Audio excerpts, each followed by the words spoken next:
em discurso ao Congresso de Israel, Donald Trump afirmou que também está aberto para firmar um acordo de paz com o Irã e que o cessar-fogo em Gaza só foi possível após um bombardeio americano às instalações nucleares iranianas. Confira. Segundo Trump, o Ayatollah Ali Khamenei deseja fazer um acordo. Yet even to Iran, whose regime has inflicted so much death on the Middle East, the hand of friendship and cooperation is open. I'm telling you, they want to make a deal. Ainda não há um desenho sobre o texto, mas ele deve envolver o rearmamento do exército do Irã via Rússia, os projetos de mísseis e o programa nuclear iraniano. O ministro de Relações Exteriores do Irã, Mohammad Zarif, afirmou que aceitaria um plano justo e equilibrado, mas que não recebeu nenhum sinal de negociação.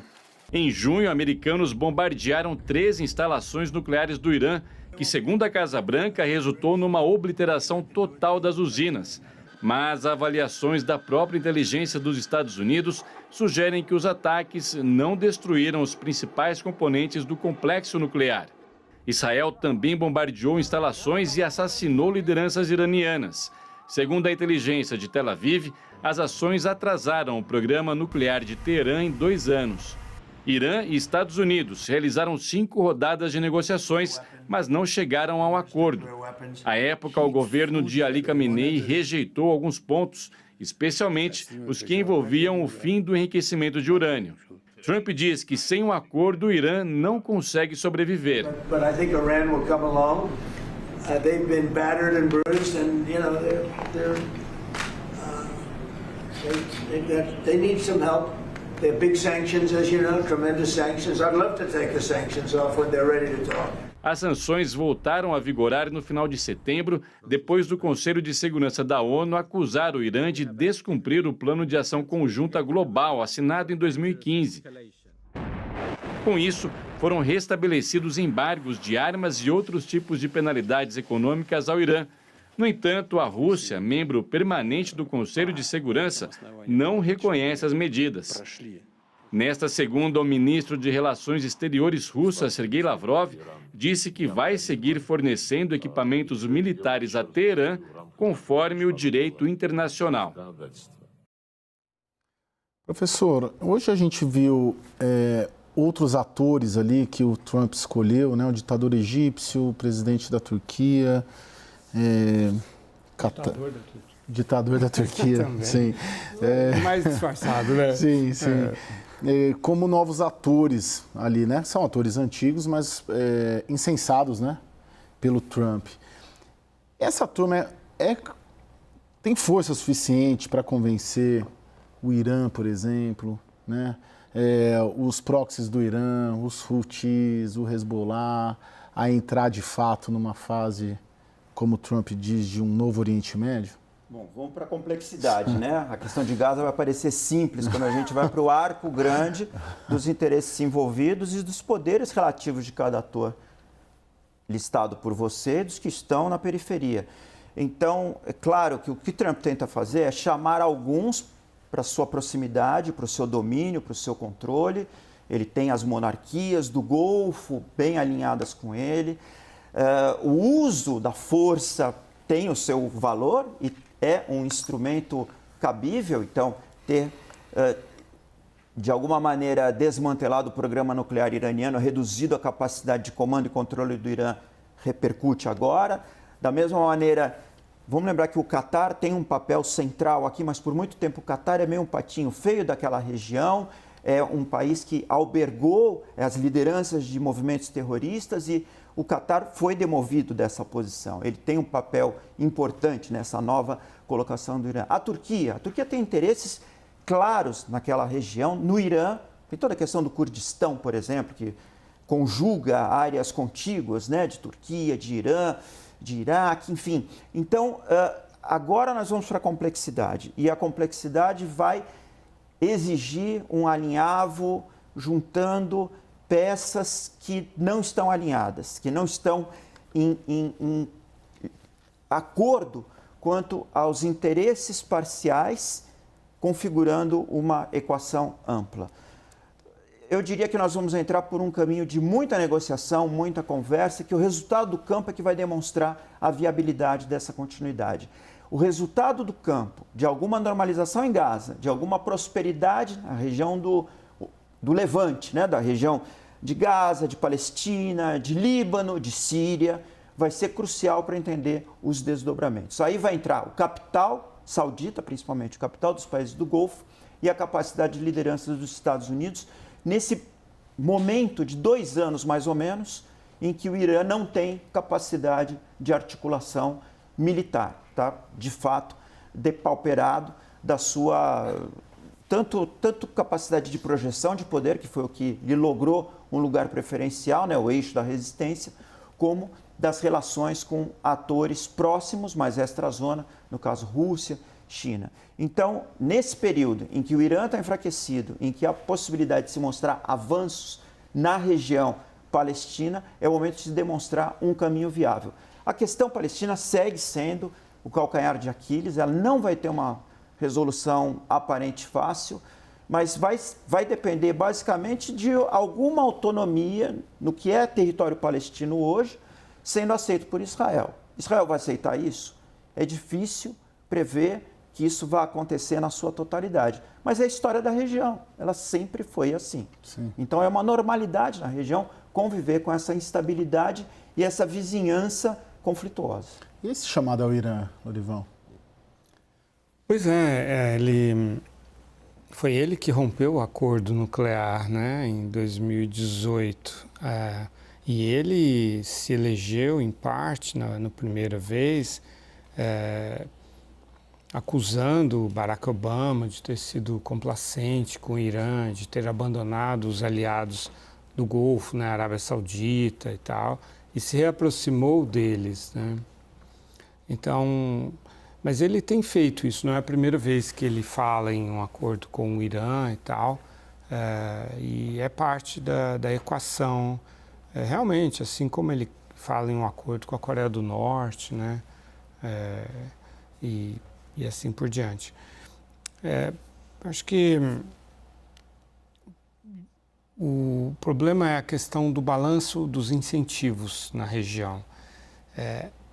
O incentivo político para explorar o ressentimento, o ódio, o radicalismo, ele é simplesmente maior do que o incentivo político para explorar os espaços para negociações e acordos.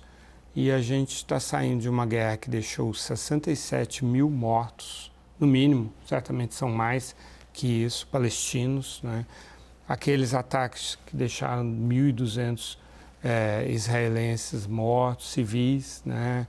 Em sua maioria. Então, as feridas estão abertas e eu acredito que os políticos de ambos os lados, tanto palestinos quanto israelenses, saberão explorar essas feridas e impedir esses acordos realmente. Ô Karina, você vê essa questão do ressentimento, eu acho interessante a palavra, porque hoje ela permeou muitas das leituras, das análises, tanto na imprensa brasileira quanto na imprensa internacional, né? A palavra ressentimento. Como que o ressentimento, pelo fato de ter havido, sei lá, 70 mil mortos na Palestina, em Gaza, e o ressentimento do massacre do Hamas, os sequestrados, os reféns que morreram, os poucos que voltaram, podem prevalecer sobre um sentimento de conciliatório.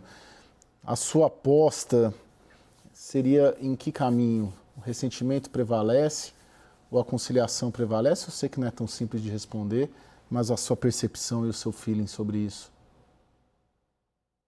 Infelizmente, eu acho que o ressentimento prevalece. Eu gostaria muito de poder dizer que a conciliação e o caminho para a paz vai prevalecer, porque é o que eu pessoalmente gostaria, mas analisando o ressentimento historicamente prevaleceu naquela região. Então, não é só do 7 de outubro para cá, desses 2 anos de guerra. Nós vimos isso com a primeira intifada, a segunda intifada, a Nakba, os ataques terroristas nos anos 70, nos anos 80, quando tinham sequestros de avião, bombas em restaurantes, em shoppings, em pontos de ônibus.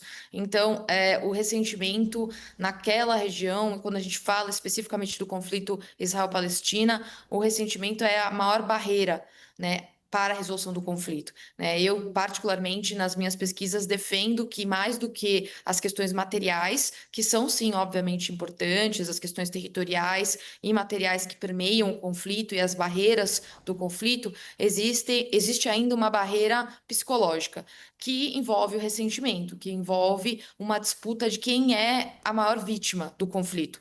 E a realidade é que ambos os povos são vítimas.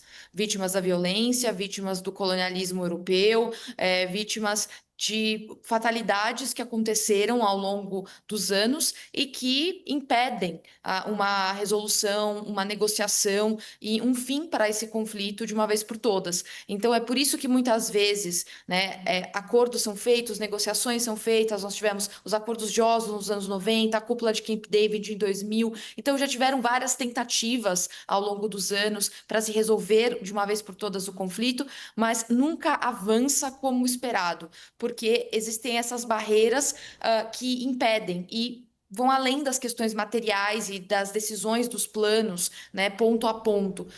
Vai além disso, vai uma questão realmente desse sentimento de quem sofreu mais ao longo dos anos com o conflito. E o 7 de outubro e esses 2 anos agora da guerra na faixa de Gaza só pioraram essa situação, e por isso que eu não tenho muito otimismo nesse curto prazo.